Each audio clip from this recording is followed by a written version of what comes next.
Hello, welcome back to the channel. Today I wanted to talk about an interesting topic, and that is how to navigate culture and religion. These terms have been used interchangeably throughout my entire life, and I think for the average person, they think that culture and religion is the same thing. And in actual fact, it is not. And it can get very confusing. And for us, new Muslims or converts, reverts, whatever you want to call us, it can be very difficult when you're just starting out and you have to navigate between culture and what is actually Islam. So let's talk about it. So I actually went and looked up the definition of culture and the definition of religion so that I could see if there was an easy difference between the two. And there is. So I'll read the definition to you. The definition of culture is the ideas, customs, and social behavior of a particular people or society. So that's basically saying that depending on where you live in the world, that specific type of people will have certain customs associated to them living there, being from that culture. Now, for religion, the definition is simply the belief in and worship of God. That's it. That is what religion is. Now, both those definitions seem really clear-cut to me. And yet, in everyday life, I feel like so many of us, even born Muslims, really struggle to understand the difference between culture and religion. There are so many times where I've heard people saying, oh, is this like a cultural thing that you are doing? And meaning like they might be talking about something that's actually part of our religion. And I've also had the opposite sort of said to me, where people will often be like, oh, the Muslims in this country, they do this and this and this, but these Muslims don't do that. And it's all just so confusing for everyone. But here's the thing. The religion, Islam, is clearly defined. We have the Quran and we have the Sunnah. And between that, we know what we are supposed to do as Muslims. Culture is to do with the people of a time and place. And often it has nothing to do with Islam. It has nothing to do with what we know from the Quran or from the Sunnah. And I think it's important to understand the difference, but also to understand that Islam does not refute culture. Culture is not haram. The only time that a cultural practice will become haram if it's directly against Islam. So obviously, if it's worshipping some other deity that is considered God to other people, if it's idol worshipping, all of these cultural practices will obviously be considered haram in Islam, and therefore you cannot continue such practices. But there are certain things that a lot of us do and a lot of us follow that are cultural that we actually don't realize is against Islam. And I think as a convert, that becomes so blaringly obvious, because when you're just coming into the religion, you naturally want to learn everything and make sure that you're doing everything right. That's what you want. But you get a lot of conflicting information and a lot of different things said to you from a lot of different people. Everybody loves giving new Muslims advice on how they should be behaving and what they should be doing, which makes it very, very overwhelming. But when I took my Shahada, one of the best pieces of advice I was given was to do my own research and to not just take everything at face value. So question everything, basically, and not just believe whatever has been said to you, because there is a lot of misinformation out there today. Yes, there are a lot of people who are practicing things that actually have nothing to do with Islam, but they believe that it has something to do with Islam. So it is up to the individual to go and find out, to go research, to make sure, because at the end of the day, you have to answer for every action that you have taken. So you need to make sure that you're actually doing the right thing.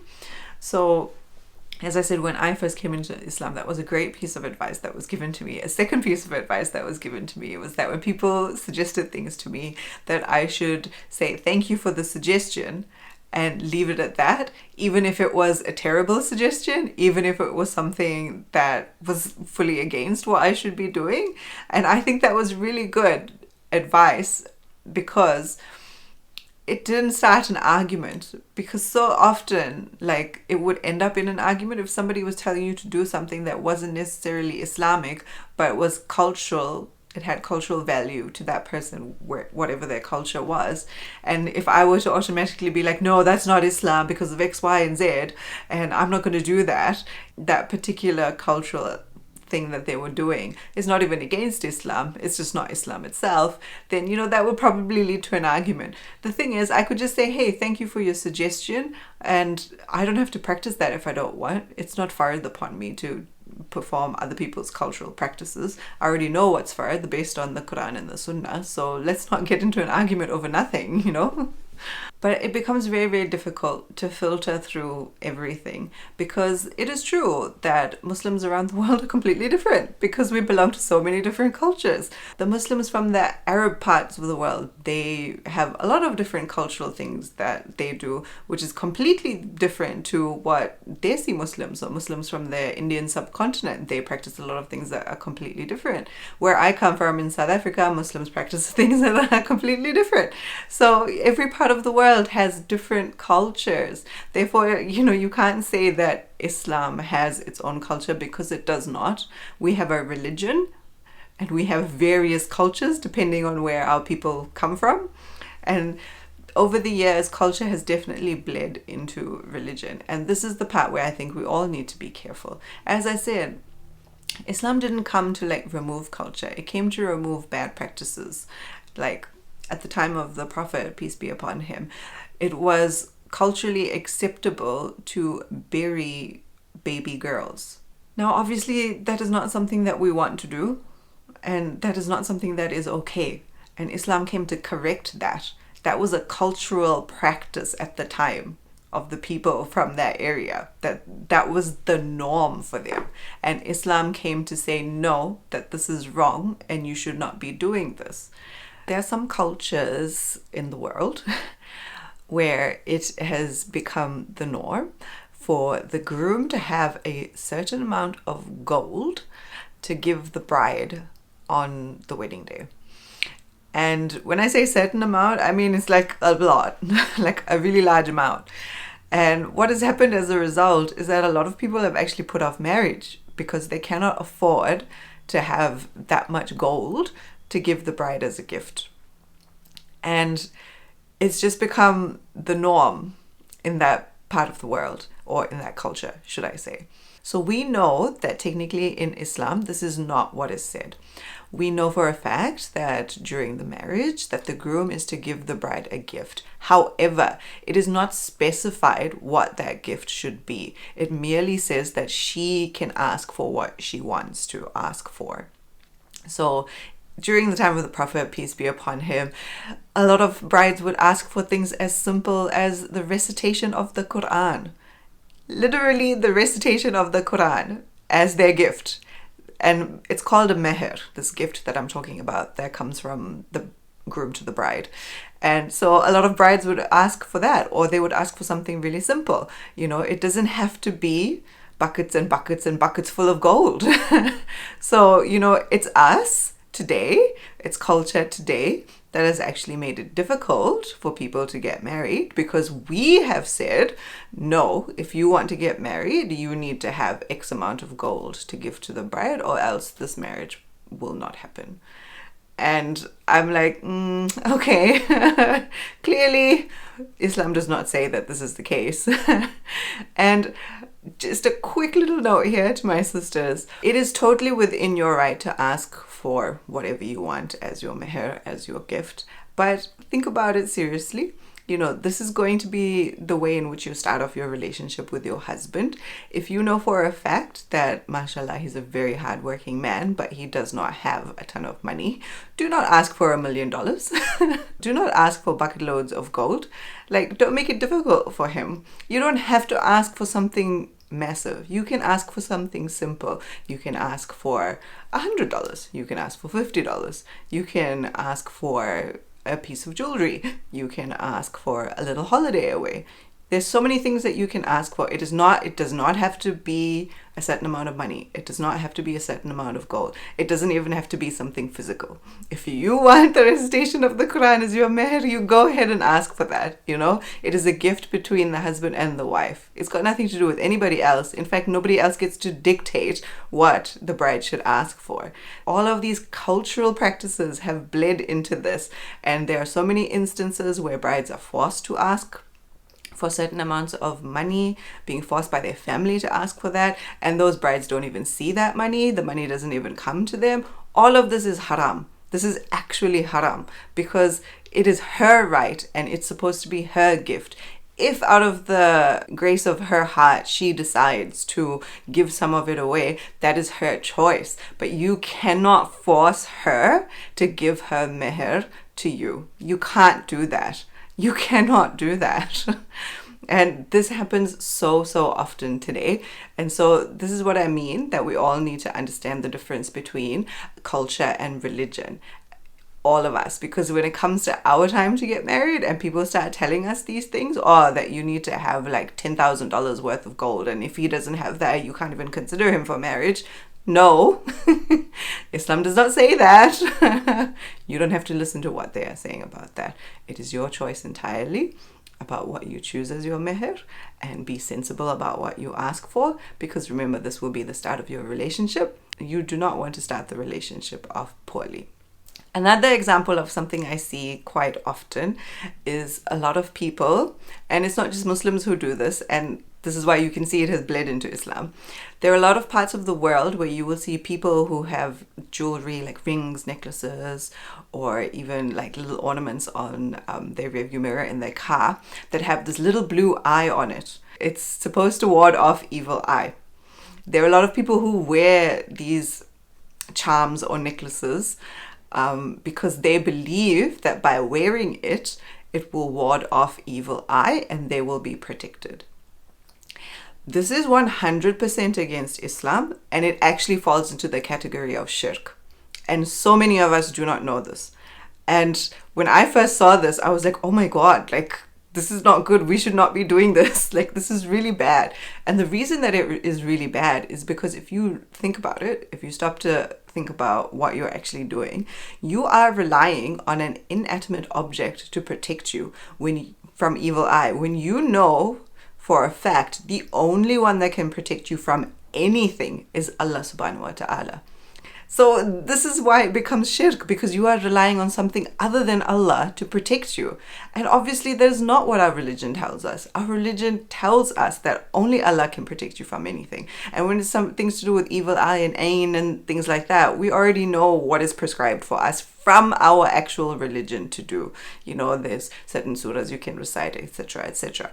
So it's got nothing to do with this charm that you are adorning or putting in your house or whatever. So you need to be careful about that.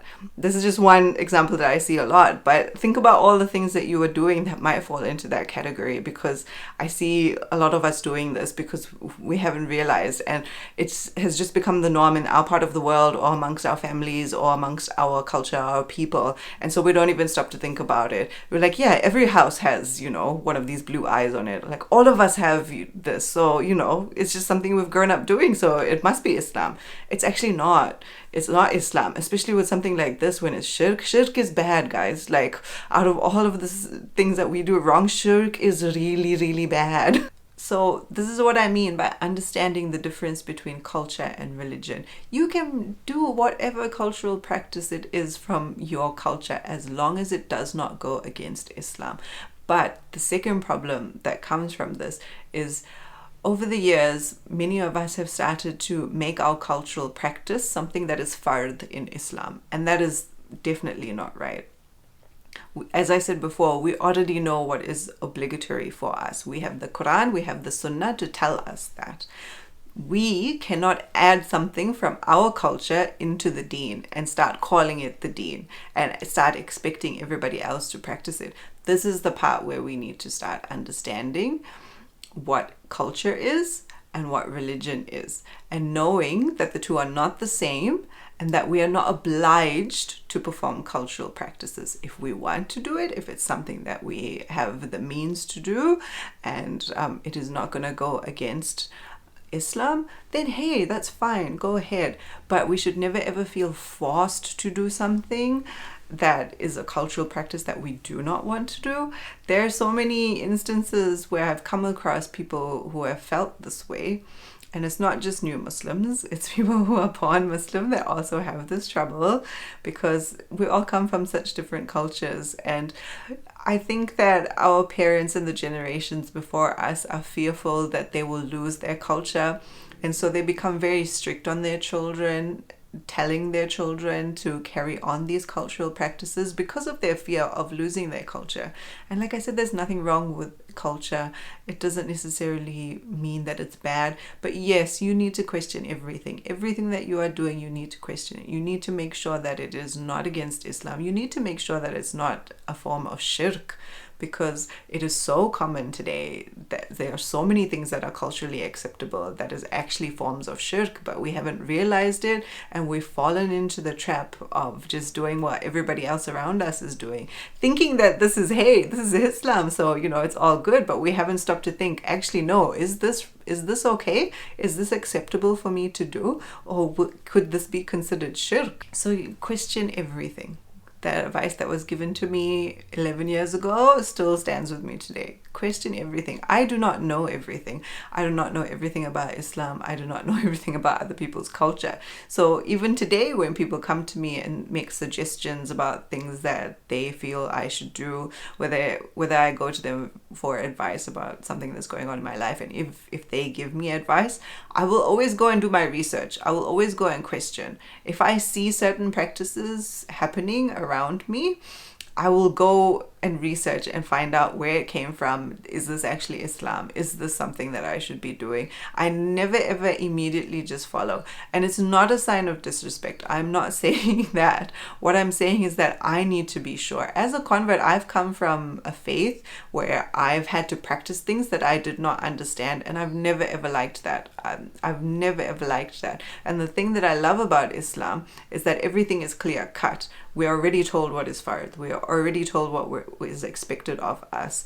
And that to me was like one of the greatest things of becoming a Muslim, is that I already knew what was expected of me. I knew what I needed to do.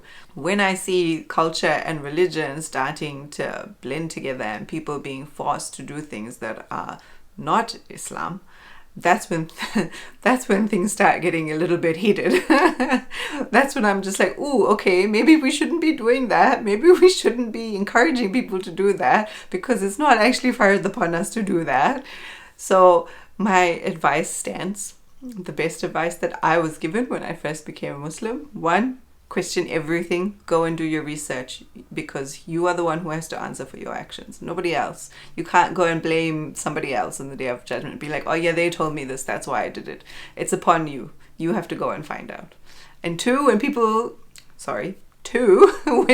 give you a suggestion, say thank you for your suggestion. Go and find out what they're talking about from multiple sources, not just one source. And if you feel that what they told you was fine, like you've looked it up, it's all good, there's nothing shirky or haram about this, and you wish to practice this in your life, then great, go ahead. And if it is something that's questionable to you, you don't have to do it.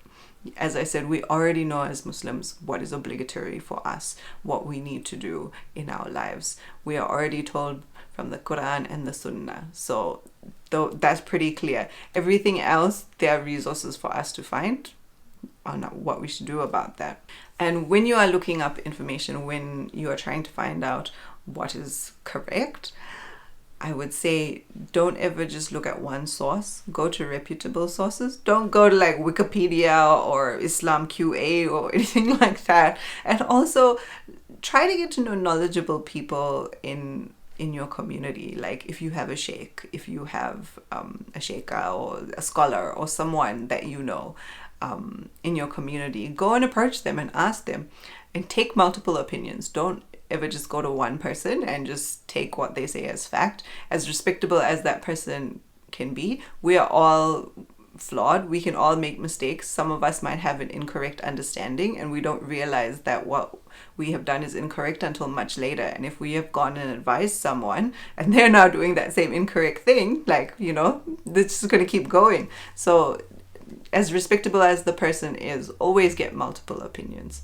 Don't ever just go on one person. And remember that it is difficult, not just for us new Muslims, but even for the born Muslims. Navigating life is hard because I feel like more and more of us are moving into countries or places where Islam is not the majority religion being practiced. So it does become difficult, you know. A lot of countries where you're the minority, the culture of that country or that people starts to blend into your religion. And I said that's not necessarily a bad thing, but you still need to make sure. You still need to check yourself. You need to make sure that what you're doing is in line with Islam. Because the truth is, it doesn't matter what your community says. If it is not in line with Islam, if it is against Islam, you will have to answer for that. You will have to answer for your actions. Your community is not going to come and support you on your day of judgment. They're not going to come and answer for you. So you need to make sure that everything that you are doing, every practice that you are practicing is in line with Islam, and that it is for the sake of Allah.